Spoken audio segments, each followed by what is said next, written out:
बच्चों, आज हम करने जा रहे हैं 10th क्लास की poem fire and ice written by Robert Frost who is an American poet and has love for nature as I told in last poem dust and snow. So basically fire and ice एक symbolic poem है। Fire represents desire, anger and extreme passion and ice represents hatred. Robert Frost हमें बताते हैं कि इस दुनिया का अंत fire of anger, fire of desire या आइस ऑफ हेट्रेड की वजह से हो जाएगा। अब बच्चों, इसका मतलब है कि लोगों की आपसी नफरत की वजह से इस दुनिया का अंत हो जाएगा। अब यहाँ पर पोइट हमें यही बताते हैं कि ह्यूमन मिसडीड्स की वजह से ये दुनिया ख़त्म हो जाएगी। तो अब पोइट जो है हमें इस पोइम के थ्रू अवेयर करना चाहते हैं कि हम ये जान पाए फायर और आइस या एंगर और हेट्रेड का कितना ज़्यादा इम्पैक्ट इस वर्ल्ड पर हो सकता है। So now let's see line by line explanation of this poem. Some say the world will end in fire, some say in ice. From what I have tasted of desire, I hold with those who favor fire. But if it had to perish twice, I think I know enough of hate to say that for destruction ice is also great and would suffice. So first see new word perish. Perish means death, end. Destruction means ruin. Suffice means to be sufficient. So बच्चों, first stanza में poet ने कहा है सम से the world will and in fire, कि कुछ लोगों का कहना है कि ये वर्ल्ड जो है ये फायर की वजह से एंड हो जाएगा, ख़त्म हो जाएगा। सम से इन आइस, और कुछ लोगों का कहना है कि ये दुनिया जो है वो आइस की वजह से ख़त्म हो जाएगी। From what I have tested of desire I hold with those who favour fire. अब यहाँ पोइट कहते हैं कि जितना कि मैं डिज़ायर को जानता हूँ, मैं उन्हीं लोगों का फेवर करता हूँ जो ये कहते हैं कि फायर से ये दुनिया जो है वो ख़त्म हो जाएगी। अब बच्चों, फर्स्ट लाइन में यहाँ फायर है, सेकंड लाइन में आइज और थर्ड में डिज़ायर की बात यहाँ पर की है। तो अब फर्स्ट में कि ये दुनिया ख़त्म हो जाएगी फायर से, सेकंड लाइन में दुनिया ख़त्म हो जाएगी आइस से, और फिर थर्ड लाइन में पोइट कहते हैं कि जितना मैं डिज़ायर को जानता हूँ कि मैं तो उन्हीं लोगों को फेवर करता हूँ जो ये कहते हैं कि ये दुनिया फायर की वजह से ख़त्म हो जाएगी। तो बच्चों, यहाँ पर फायर और आइस जो है वो मेटाफोरिकली यूज हुए, जैसे कि मैंने तुम्हें पहले बताया कि फायर जो है वो रिप्रेजेंट कर रहा है यहाँ पर एंगर को, और यहाँ पर एक्सट्रीम पैशन को और डिज़ायर को। तो अब और आइज यहाँ पर रिप्रेजेंट करता है हेट्रेड को। अब तो इसलिए पोइट ने कहा है कि जहाँ तक मैं डिज़ायर को जानता हूँ कि मैं तो यही कहूँगा कि वही लोग सही हैं जो कहते हैं कि फायर की वजह से एंड हो जाएगी ये दुनिया। अब क्योंकि बच्चों देखा हो कि डिज़ायर, कुछ लोगों के अंदर जो है इतनी ज़्यादा डिज़ायर होती है, एक्सट्रीम पैशन होता है कि उस चीज़ को लेकर कि जो कि बिल्कुल भी ठीक नहीं होता। अब अगर हम माने कि जैसे फर्स्ट वर्ल्ड वॉर हो चुका, सेकेंड वर्ल्ड वॉर हो चुका, तो उसके पीछे भी एंगर ही रहा है या कोई डिज़ायर हो, तो इस वजह से जो है ये वॉर हुआ जिसकी वजह से कितना डिस्ट्रक्शन हुआ।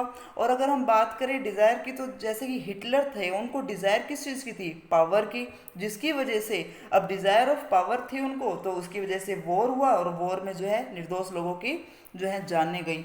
तो डिज़ायर की डिज़ायर जो है, जो नेगेटिव डिज़ायर होती है वो कितनी डेंजरस हो सकती है लोगों के लिए। और सेकंड स्टैंजा में पोइट कहते हैं but if it had to perish twice I think I know enough of hate to say that for destruction ice is also great and would suffice. अब यहाँ पर पोइट कहते हैं कि अगर इस वर्ल्ड को सेकंड टाइम दूसरी बार मौका मिले ख़त्म होने का, या ये दूसरी बार ख़त्म होती है, तो मैं तो ये सोचता हूँ कि हाँ, अच्छी तरह से मैं जानता हूँ कि इतनी हेट तो लोगों में है, इतनी हेट है कि ये दुनिया जो है ख़त्म हो जाएगी उस नफ़रत की वजह से।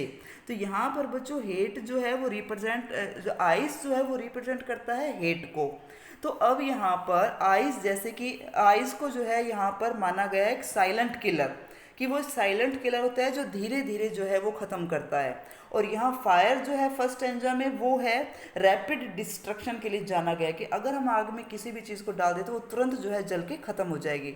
और आइस, अगर हम अपनी स्किन पर ही आइस को रख लें तो थोड़ी देर बाद जो है स्किन वहाँ से इनसेंसिटिव हो जाती है, तो और वो धीरे धीरे जो है फिर वो सेंसेशन को ख़त्म कर देती है। तो यहाँ पर आइस साइलेंट किलर के रूप में है। तो यहाँ पर पोइट ने यही कहा है कि हाँ, मैं जानता हूँ कि लोगों में इतनी नफ़रत है, और जब किसी इंसान में किसी के लिए अगर बहुत ज़्यादा नफ़रत बढ़ जाए तो वो इमोशन लेस हो जाता है, उसके अंदर इमोशंस बचते ही नहीं हैं। तो इसीलिए यहाँ पर आइस जो है वो सिंबल है हेट का। तो अब इस पोइट ने जो है हमें इस पोइम के थ्रू यही बताया है कि ये जो हम जो लोग हैं हमें अपने इमोशंस को इतना कंट्रोल में रखना है, ये नहीं हो कि हमारे इमोशंस हमें कंट्रोल करें। We should not let our emotions control us. Second जो हम सीखते हैं इस पोइम से वो है कि if we do not control our emotions then we will lead to our doom. अगर हमने अपने इमोशंस को कंट्रोल नहीं किया तो डेफिनेटली जो है डूम मीन्स क़यामत, एंड ऑफ द लाइफ। तो डेफिनेटली ये वर्ल्ड जो है ये इसका एंड हो जाएगा और ये ख़त्म हो जाएगा। तो बच्चों ये बहुत ही अच्छी पोइम है और इसके थ्रू जो है हम ये जान पाते हैं कि हमें जो है अपने इमोशंस को किस तरह से कंट्रोल में रखना चाहिए, आउट ऑफ कंट्रोल नहीं होना चाहिए। और ये सही भी है, जैसा कि पोइट ने बताया, अगर हम अपने आसपास देखें तो ऐसा हो भी रहा है, क्योंकि अगर हम ऐसा नहीं कर रहे हैं तो हमारे आसपास के लोग ऐसा कर रहे हैं। इसीलिए पोइट ने जो है हमें अवेयर कराने की कोशिश की है ताकि हम इस एंगर और हेट्रेड से जो है अपने वर्ल्ड को बचा सके। तो बच्चों अब हम इसमें देखते हैं लिटरेरी डिवाइस। लिटरेरी डिवाइस जब हम देखें इसमें तो हमें फर्स्ट में हमें दिखाई देता है इंजैबमेंट। इंजैबमेंट मीन्स जब कोई ऐसा थॉट या ऐसी क्लोज होती है जो बिना ब्रेक के जो है कंटिन्यू होती है। जैसा कि आप फर्स्ट स्टैंजा में है, from what I have tested of desire I hold with those who favour fire. यहाँ फुल स्टॉप फायर के बाद ही है, तो यहाँ पर है इंजैबमेंट। और यही इंजैबमेंट देखो सेकंड स्टैंजा में भी है, last third line, I think I know enough of hate to say that for destruction ice is also great and would suffice। यहाँ पर भी सफाइस के बाद ही फुल स्टॉप है और ये इससे पहले की जो थर्ड लाइन है वो कंटिन्यू चल रही है। इसके बाद है पर्सोनिफिकेशन। पर्सोनिफिकेशन मतलब बच्चों कि जब कोई नॉन लिविंग थिंग होती है और उसको हम जो है पर्सन की करेक्टरिस्टिक्स दे देते हैं। जैसे कि हमने यहाँ पर फायर और आइस को जो है इतनी पावर दी है कि वो इस वर्ल्ड को ख़त्म कर दे। तो अब ये पावर जो वो किसके पास होती है, ह्यूमन बीइंग के पास। तो ये जो पावर है ये ह्यूमन बीइंग की करेक्टरिस्टिक है जो हमने फायर और आइस को दी है, इसलिए यहाँ पर पर्सोनिफिकेशन है।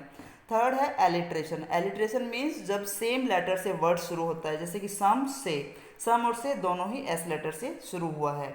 फोर्थ है एनाफोरा। एनाफोरा मीन्स जब कोई भी एक्सप्रेशन एक से ज़्यादा बार यूज किया जाए, जैसा कि यहाँ पर सम से फर्स्ट लाइन में सम से the world will and in fire और सेकंड लाइन में भी सम से इन आइस। तो एक ही एक्सप्रेशन को दो बार यूज़ किया गया, इसलिए यहाँ पर एनाफोरा है। सो बच्चों अब कई बार क्या होता है कि इसमें वैल्यू बेस्ड क्वेश्चन भी आ जाता है कि आपको क्या लगता है कि सच में ये दुनिया जो है वो फायर की वजह से ख़त्म होगी या आइस की वजह से। तो अगर लिटरल मीनिंग हम इसका देखें तो तुम इसमें आंसर दे सकते हो कि हाँ, जैसा कि हम जानते हैं ग्लोबल वार्मिंग जो है बढ़ रहा है और अगर ये हीट अर्थ जो है इतनी ही ज़्यादा अगर हीट अप होती रहेगी तो हो सकता है कि एक दिन जो है हीट की वजह से दुनिया ख़त्म हो जाए। दूसरा आइस, जैसा कि हम जानते हैं ग्लेशियर जो है हमारे मेल्ट हो रहे हैं, तो हो सकता है फ्लड आ जाए या इतना वाटर की वजह से ये दुनिया ख़त्म हो जाए। अपार्ट फ्रॉम दैट हम ये भी मेंशन इसमें करेंगे कि अगर हम मेटाफोरिकली देखें तो कि फायर जो कि एंगर के लिए यूज़ हुआ है और डिज़ायर के लिए यूज़ हुआ है कि हाँ इतना एंगर और डिज़ायर की वजह से भी ये दुनिया ख़त्म हो सकती है क्यों। और दूसरा जो है हेट्रेड की इतनी नफरत तो लोगों के बीच में है कि वो इस दुनिया को ख़त्म कर देंगे। सेकंड अगर हम इसमें देखते हैं फर्स्ट टेक्सचुअल क्वेश्चन, तो बच्चों फर्स्ट टेक्सचुअल क्वेश्चन जो है वो यहाँ पर है, there are many ideas about how the world will end. Do you think the world will end someday? Have you ever thought what would happen if the sun got so hot that it burst or grew colder and colder? So I think the world would end someday. If the sun got hot, it will burn everything. If it grew colder, there will be night everywhere. Without the heat of the sun, nothing will grow and everything shall die. Second question है, for frost, what do fire and ice stand for? Here are some ideas. So fire stand for greed, conflict, avarice, fury, intolerance, lust and rigidity. And ice stand for insensitivity, coldness, cruelty, indifference and hatred. Now third question is, what is the rhyme scheme of the poem? How does it help in bringing out the contrasting ideas in the poem?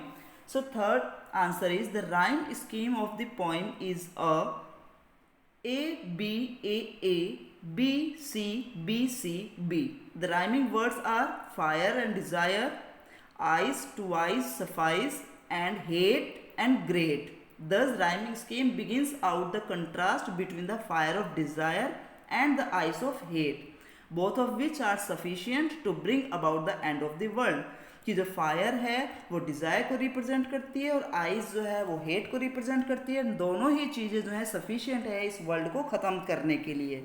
तो बच्चों ये point थी जिसमें मैंने आपको जो है इसकी समरी बताई, इसको एक्सप्लेन किया, इसमें न्यू वर्ड्स भी बताया, जो क्वेश्चन आंसर्स भी मैंने एक्सप्लेन कर दिए हैं। तो अगर आपको समझ आया हो तो इसको लाइक करें और कमेंट करें।